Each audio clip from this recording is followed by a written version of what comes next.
Well, a game where the Canucks once again were the better team, and once again they couldn't find a way to score a goal.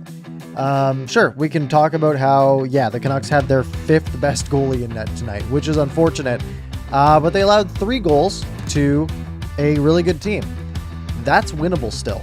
That's a game where if you put up 39 shots against a team, you better be scoring at least 3 goals. And the Canucks only get 1, and it was at the end of a 5-on-3 power play opportunity, and at even strength, the Canucks could get nothing going and nothing into the back of the net. So we'll break this game down, as always, my pluses, my minuses, my recap, and all this stuff. Then we'll get to your thoughts, your opinions. Probably a quicker one tonight, because just a frustrating one. In net, it's Mikey DiPietro, only, his second game? After he had that one game where he let in like 7 goals or whatever, up against Husso, who has been pretty good this year, and had a really good game tonight. It's Bruce Boudreau's 1,000th game as a Canucks head coach, and I'm sure he would have wanted, or not as a Canucks head coach, but as a head coach, and I'm sure he would have wanted a better result in this one. So, first period, Canucks get a power play kind of early. They get nothing going on it, and then Matthew Highmore, late in the first period, because nothing, the Canucks were dominant, but not a lot was going on really.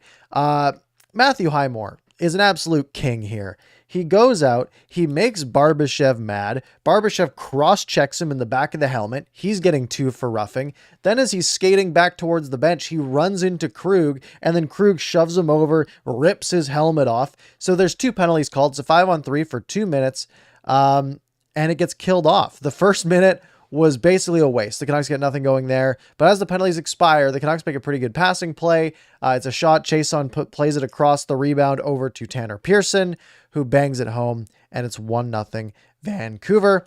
About 2 minutes after that, or minute and a half after that, Pearson makes a great breakaway pass to Dickinson for his first breakaway of the game.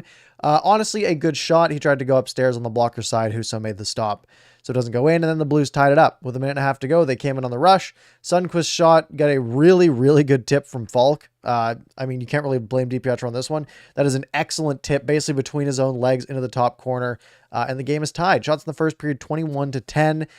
Season high for shots, or at least shots in the first period for the Canucks, 21 of them. Brock Besser had 6 of those at that point. In the second period, Canucks get a too many men penalty, and Schenn scores. It's the penalty kill once again, the team once again taking a bad penalty, putting the Canucks on the penalty kill, and once again the penalty kill fails. It's Braden Schenn sitting all by himself on the back post, gets a feed across from Vladimir Tarasenko, and then he just taps it in. Tucker Poolman left him absolutely by himself, right? On the penalty kill, what you're supposed to do is, you can't cover everyone, right? You got 4 guys, and they have 5, but you try to sort of take away passing lanes. And the one guy who you are going to have a guy on is the guy in front of the net, because that's the most dangerous guy, right? Shot gets on net. He can tip it. He can get a rebound. You want someone there to just tie him up to prevent those goals from happening. And Pullman was just sort of lost there. He was staring off into space, missed it, and they score, and the Canucks trailing. And it is 8 of the last 16 penalty kills have been scored on for the Canucks. So the last 16 penalty kills, which is probably like 7 games or so, maybe 8, the Canucks have allowed 8 goals on those 16 opportunities. I think they've been scored on in the last 7 games on the penalty kill. The entire road trip, and then these 2 last games, they got scored on at one point, and there was 2 in the one game. That would be the last 7 games, these last 16 penalty kill opportunities.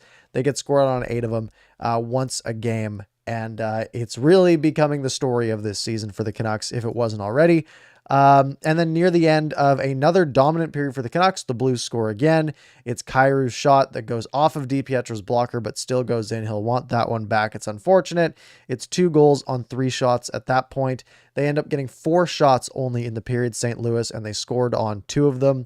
Vancouver had 11. So the shots were 32-14 for the Canucks after the second period. But guess what? Shots don't matter. It's goals that matter. So we go to the third period. Not a lot happens. Dickinson gets a breakaway again, 10 minutes in. One of the worst breakaway chances I've ever seen, to be honest. He tries to go forehand and completely just skates past the net and tries to tuck it in 6 inches past the post. That's not how the net works. It just isn't. You can't score that way. You got to at least do something. So that's unfortunate. The Canucks pull the goalie. Nothing happens. They don't really get any shots off anyways. The shots end up being 7-3 in the third period. Overall shots for this game, 39-17 in favor of the Canucks, almost tripling up the St. Louis Blues. I guess 2.5x. That's not bad, right? The problem is that the Blues triple up the Canucks in actual goals. So pluses, minuses. So these are the good things about the game for the Canucks, the bad things about the game for the Canucks. Pluses, let's go with those. Let's be happy. Thatcher Demko should be back on Tuesday. From everything I've heard. Again, I don't know anything, but that was sort of the rumor, is that the Canucks should have Thatcher Demko back on Tuesday. Hopefully, because I mean, this is a game where it's probably 1-1 if Demko's in net, which again would still be an indictment on the team, but maybe they would have stole a point. Quinn Hughes is a huge plus. Quinn Hughes was fantastic tonight. Like genuinely fantastic. And he's been so good the last couple of weeks. And he really built on that again tonight. Just genuinely had so much puck possession. Every time there was any pressure on him, he relieved it. He's literally just a pressure valve for the Canucks. Anytime anything scary is going on, Quinn Hughes gets the puck and everything's okay. I don't know how he does it. I don't know what he's doing, but it works seemingly every time. So a great game again from Quinn Hughes. No points for Hughes, unfortunately, tonight. I thought the Pettersson line was good, and genuinely the play of most of the team was good, right? They outplayed the Blues in every facet of the game, except they couldn't score and the Blues could. That's really it, right? We look at the analytics side, where I like to go, and I'll give this a refresh, and I'll go all situations. At all situations, the Canucks were expected to score 4.3 goals. So they left 3.3 goals on the table, and that's just lack of finish. That is Husso having a great game. Overall, not great. St. Louis was expected to score 1.77. So, and they scored 3, which means DiPietro didn't play great, which I think we all knew. So the Canucks were expected to score 71% of the goals in this game, and that's not what happened. Clearly, high danger chances, 17-8 in favor of the Canucks. Corsi, which is a shot attempt, 74-31, and they just can't capitalize, right? It's just the story of this team over the last 2 games at least, and sort of over the last little while, where they're playing better than some of these teams. Right? We saw it on that road trip against teams like Tampa and Florida, and they just can't score enough goals, and they can't keep up with these other teams, unfortunately. Brock Besser had a bunch of shots, although I think he might have finished with 6. He finished with 6 shots. So Brock Besser had 6 shots in the first period and then none the rest of the game, which is unfortunate. I think he had a bunch of attempts, but still, you got to get shots on net. Höglander had 5 shots. I thought he played pretty well. Keep in mind, Höglander only played 12 minutes tonight, but 5 shots on goal in those 12 minutes. And Justin Bailey had 4 shots on goal in just 7 minutes of ice time. So that's probably the most shots per 60 in the game. And honestly, Justin Bailey looked good out there. I'd like to see him get a little more ice time, to be honest. He's fast. He was using that speed to create offensive chances, going in on the rush, getting a shot on goal at the very least, then coming back on defense with that speed. I think Bailey had a pretty solid outing. On to the minuses, though. They can't score, right? Like that's the biggest one. And I don't really know how to expand on that, right? We look at the last game against Florida. How many shots did they have? Like a bunch? I don't even remember. I've kind of been blocking these things out. But the Canucks just can't put pucks in the net. They score 1 goal against Florida last game. They score 1 goal against St. Louis tonight. They cannot get pucks past goalies. And to score goals, the puck has to get past the goalie, and they're forgetting that part. And I don't really have any explanation for it. It just seems to really be puck luck at this point, right? Where you're taking lots of shots and they don't go in. I can't explain it. The Canucks also, my next minus is that the first 8 minutes of the third period, when the Canucks are down 2 goals and they need to come back, keep in mind, this is a game where they had 21 shots in the first period, 11 shots in the second period. They're at 32 shots going into the third period. First 8 minutes of the third, they only get 2 shots on goal. You're down 2 goals and you can't beat this goalie. You can't be getting too fancy. I know it's easy to get into the mentality of, Okay, well, clearly if we're just shooting the puck, it's not working, right? We need to try to make some setup plays. We need to try to go cross crease, one-timers, 2-on-1s, try to create something that's more likely to beat the goalie. But when you try to do that, you forget to just put pucks on net at some point, right? And eventually, you're just going to run out of time. And that's exactly what happened tonight. 2 shots in the first 8 minutes of the third period. They only end up with 7 shots in the third period overall. And keep in mind that is with the goalie pulled for 3 of those minutes. They need to just get pucks on net at that point. Jason Dickinson not able to score on a breakaway. Again, I don't think his first breakaway was that bad. He tried to go shelf on the blocker, probably kept it a little too low, but probably the right move. The second breakaway was atrocious though. I don't know if they had any shots when the net was empty. I don't know if there's a way for me to see when shots were taken, although there's this play-by-play feature on NHL.com, third period. How does this work? If I scroll to the bottom, is that any shots? Any shots? Quinn Hughes shot blocked. Quinn Hughes wrist shot saved. That's 1, and that's it. So the Vancouver Canucks had 1 shot with the net empty while they were down 2 goals. Again, it's just not good enough. They're not giving themselves the opportunity to win or even make it close or tie it. You literally cannot win if you only get 1 shot and you're down by 2 goals. The math doesn't add up. So that's unfortunate. Obviously the last minus is just the unfortunate scenario the team is in, right? You're missing 3 of your top 6. Somehow the entire goalie room gets taken out, right? Demko and Halak both get COVID during the road trip. Or I think Demko might have been after they were back, but either way. And then you bring in Spencer Martin and Mikey DiPietro. Spencer Martin test positive yesterday and this morning. And then Artur Silovs, who's been pretty okay. You think, okay, well, he's the next guy up. Well, then he tests positive for COVID in Abbotsford. So then it's Mikey DiPietro, literally probably the 4th, I'd say the 5th option for the team right now, because I think Silovs has been playing pretty well. The 5th option for the team is a net for you. And the backup was a UBC 25-year-old goalie, right? That's just, it's a recipe for failure. It's unfortunate for the Canucks. Hopefully this is sort of we're coming hopefully to the end of that. I'm a little worried because they do seem to get a couple of positives trickling in every day or so. Hopefully this doesn't go too much farther. And hopefully they can get guys like Demko back on Tuesday and the rest. I don't know the rest of the players. I don't know how it works. So don't ask me. We'll figure it out when line rushes get tweeted at this point. All right. That's my thoughts. That's my takes. I'm going to take a few questions here. I'll pull it up and we'll get to those. As always, if you are new here, if you want to leave a question, I might read it and answer it.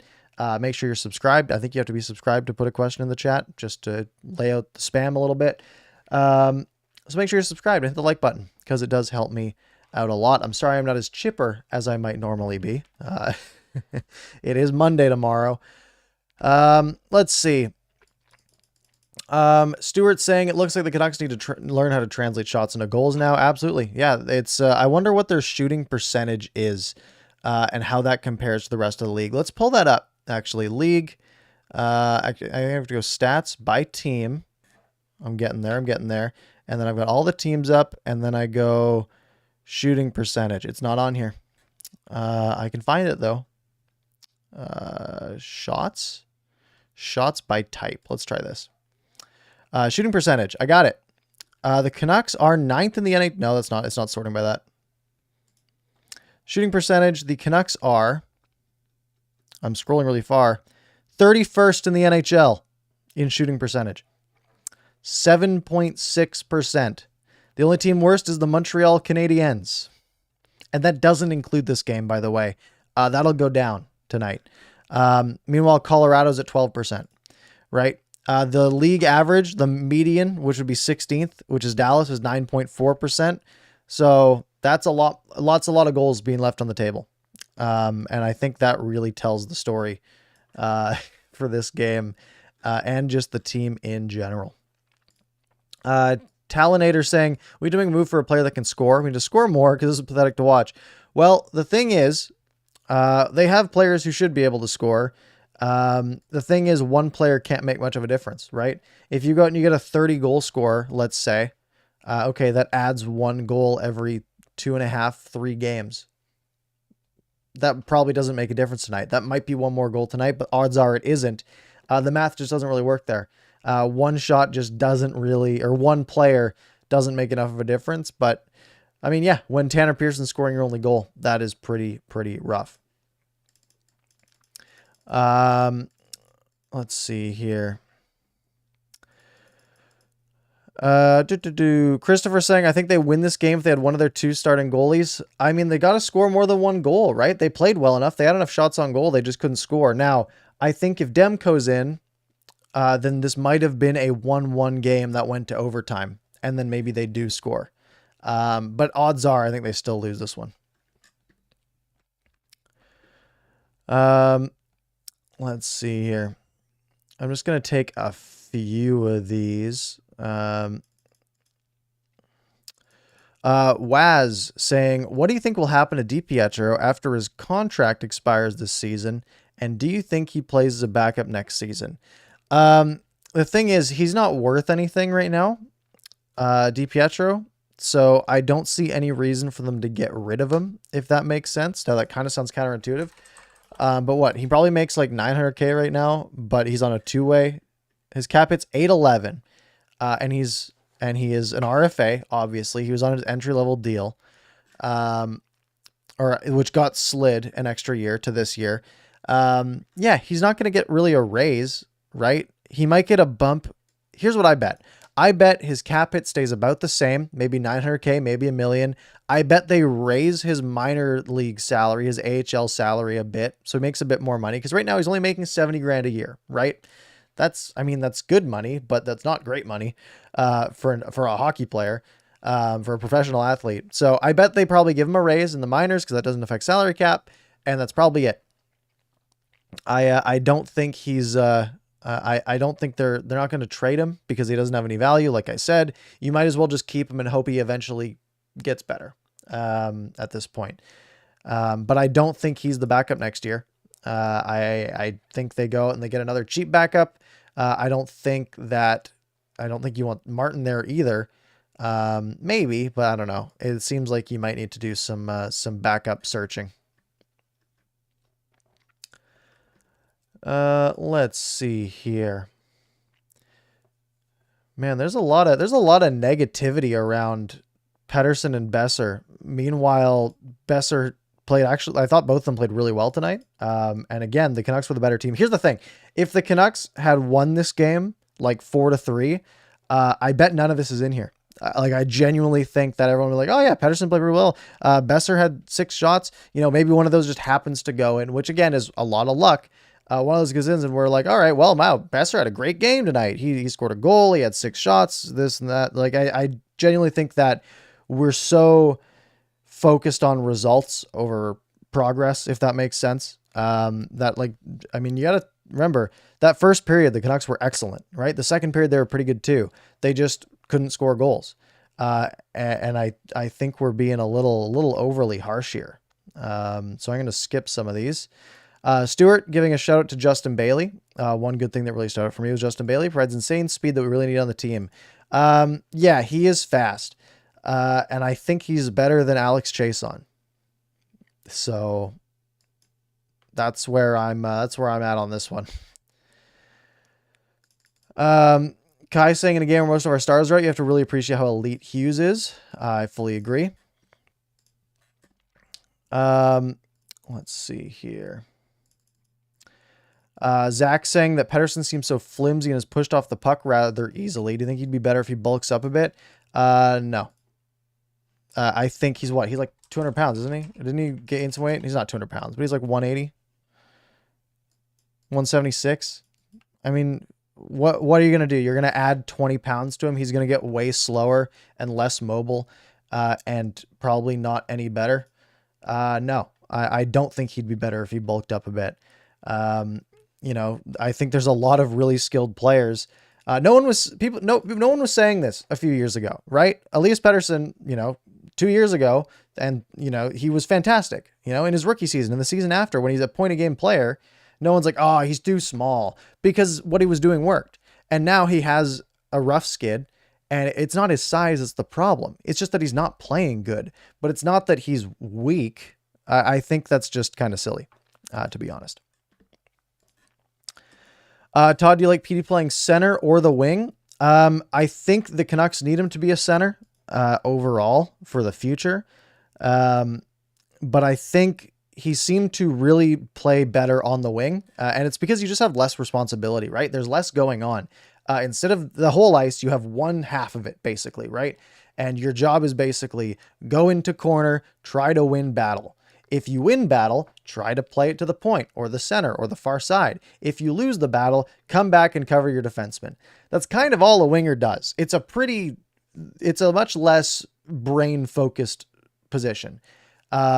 You put someone at center and suddenly they are the sort of everyman, right? You're sort of usually the last man into the offensive zone, but you have to be better positionally and you might have to come into support, or you have to hover around and try to be open for a pass, and the play goes the other way and you have to be the first guy back because you have to pick up their F1 trying to, pick up the trailer on the rush.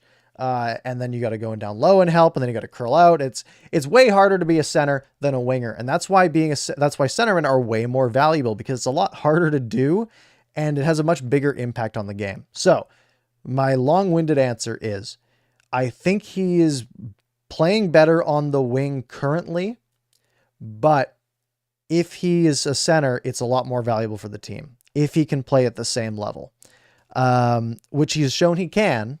It's just whether he gets that fully back. And I think if that happens, then, you'd much rather have a number 1C than a number 1 winger by a long shot.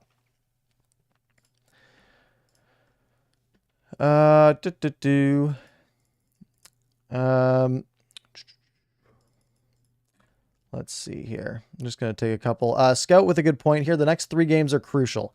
Edmonton, Winnipeg, Calgary. Hopefully we get some guys back before that. Yeah. And personally, what I'm hoping the Canucks take this game and they look at the positives from it, which can be tough when they lose 3-1 and had a bunch of shots on goal and just couldn't beat a goalie, right? It depends on how the team looks at it.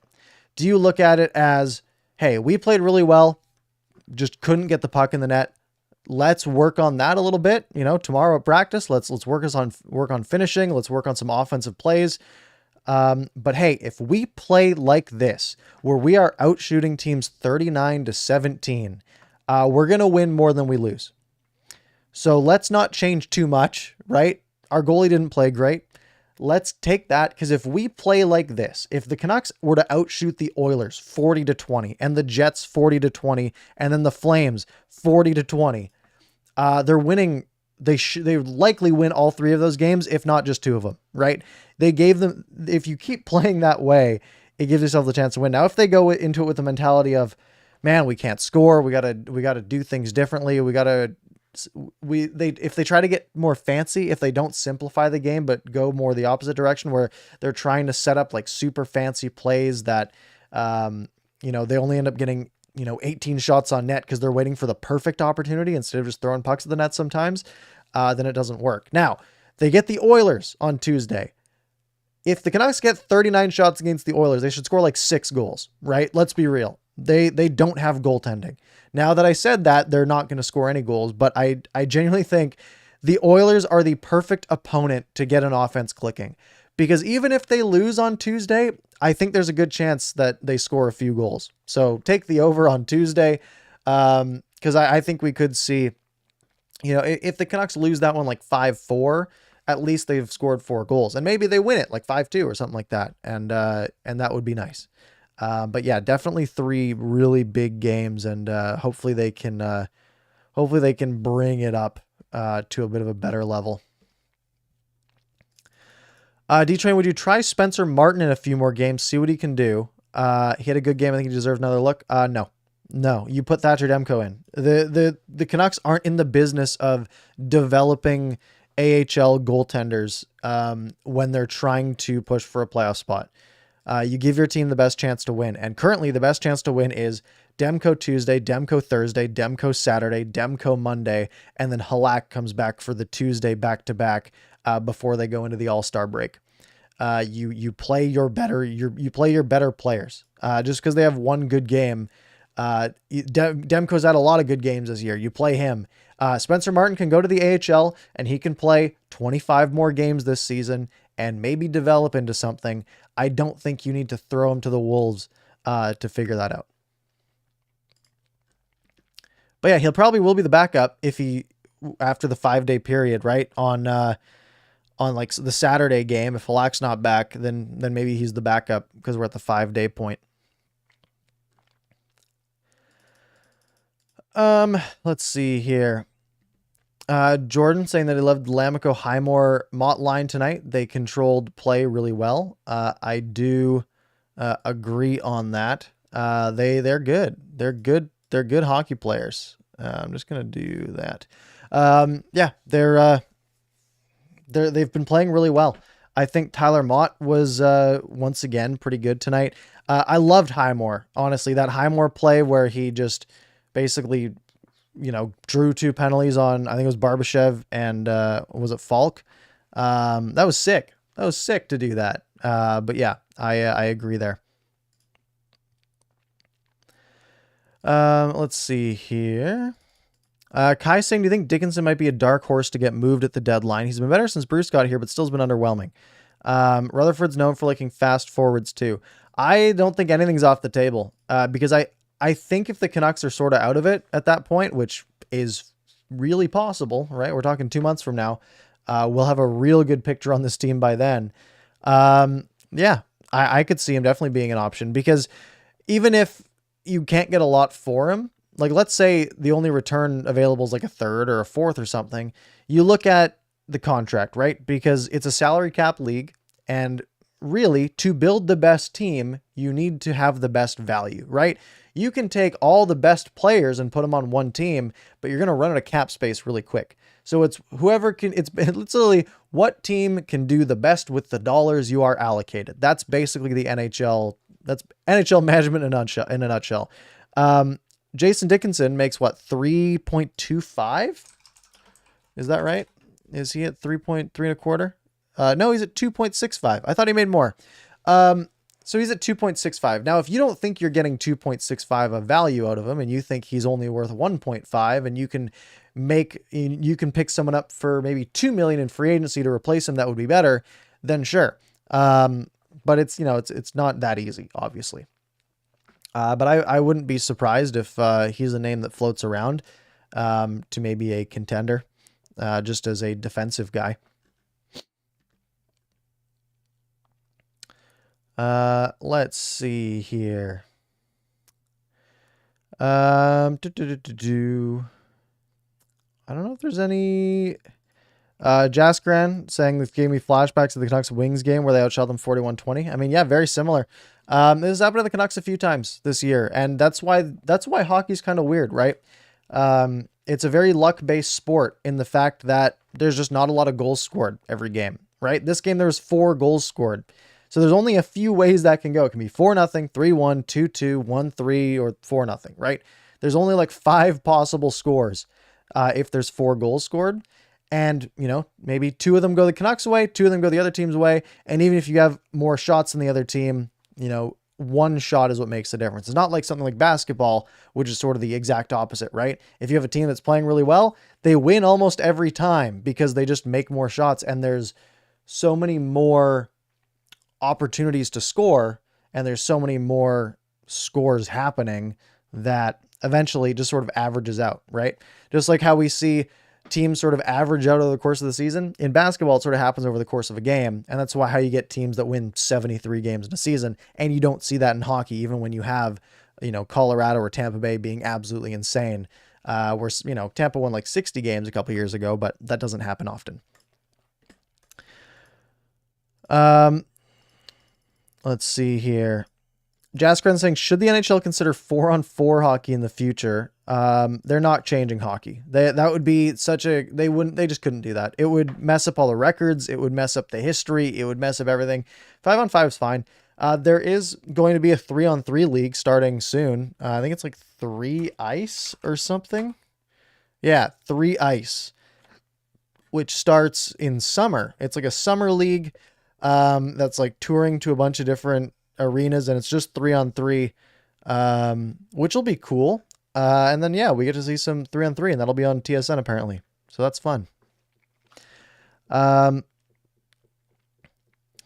Rashid saying, I think the earlier comment wanted to try Martin once more so we can move Halak and not pay the hefty bonus. Thoughts on that? Halak has one more game left on it before he would have to get the bonus. I think he's only fulfilled 8 of the 10. And I'm kind of on board with that. The problem is, if Halak doesn't want to get traded, if he says, no, I'm not waiving my no move clause, then there's nothing you can do and you might as well play him. So I think that's fine. However, again, I think in these games, if you have the option of Halak or Martin, I think you should be putting Halak in, because Halak is a better goalie than Spencer Martin. And he's been good the last couple of games that he's played. He's got a 915 this year, right? Why are we throwing Halak under the bus? He has been genuinely good. He had like one kind of shaky game to start the year. But he's playing pretty well. 8 games, 2.59 goals against. He's only won one of them because the team in front of him can't score, right? He has a 2.59 goals against average and has only won one game. 2.59 is pretty good. Genuinely, right? You compare that, he's at 915 this year. Well, when he played for Boston in last year, he had a 905 and won 9 games and only played 19. It's the team in front of him, right? It's literally all it is. Halak's been fine, in my opinion. Anyways, we're going to wrap up there for the night. I'll do this again, hopefully after a win on Tuesday. Sorry, I wasn't as chipper as normal. Yeah, shout out to all our members. We got a couple more members lately. Let me pull it up here. Coach Rob and Lee, I think I called you guys out after the last one, but thank you guys for joining lately. If you're interested, there's a join button down below next to the subscribe button. Make sure you're subscribed, all that good stuff. And I will talk to you guys in the next one.